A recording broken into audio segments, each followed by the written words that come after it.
I'll take some questions. John. Prime Minister, two issues here, obviously the aid and also the recognition of Palestine. First of all, on aid, what assurances did you receive from President Trump that he will use his influence with Prime Minister Netanyahu to allow the aid that you've talked about, the aid going in by trucks as well as by air? What assurance did you receive from him? He sounded as though, when he talked about every ounce of food going in and you can't fake the pictures that we've seen on TV.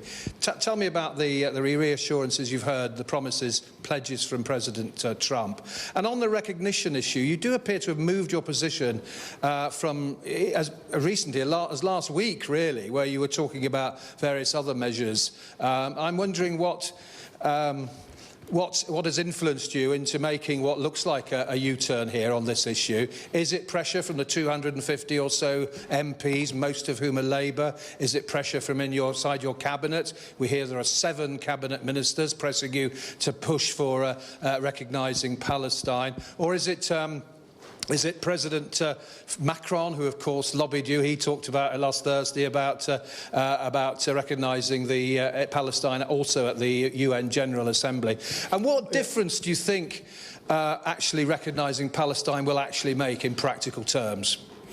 Thank you for those questions. Firstly, on the question of aid, I won't go into the discussions I had with President Trump yesterday. We had a long session in private.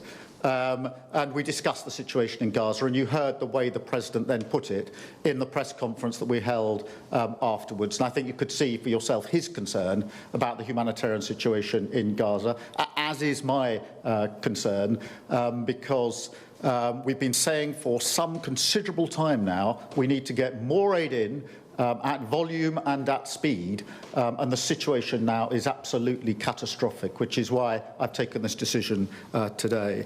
In relation to the two-state solution and the recognition of Palestine, this has been long-standing Labour Party policy. It was in our manifesto. We talked about the right of the Palestinians to recognition, and we've always said that would be part of the process, and that it would be an important part of the point that we thought it would have maximum impact. It's driven today by two things. Firstly, the context in the intolerable situation in Gaza, which is getting worse by the day, but also because of the concern that the very possibility of a two-state solution is reducing, and therefore it is very important to be seen in that context as a very important contribution to what I hope will be an alleviation of the situation on the ground, because I'm acutely aware that what needs to happen urgently is that aid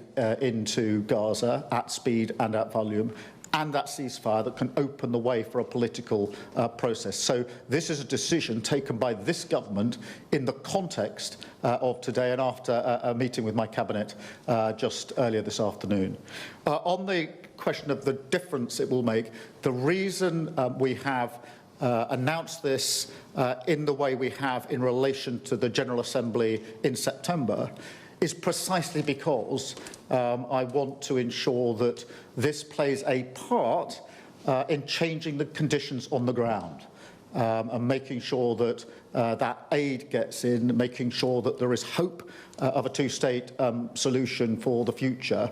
And therefore, I've always been interested in what is going to make a material difference, how can we work with our allies most effectively, and that's why this comes as a part of a peace plan that we've been working on for some considerable time, an 8-part plan, which I've already spoken to Germany and France about, and many other countries. So this should be in the context of answering the question, yes, how do you get humanitarian aid in at speed and at volume, but also what happens the day after a much-needed ceasefire so that we can get to a long-term peaceful outcome. And I think that that is the context in which you should see the decision that I've made today.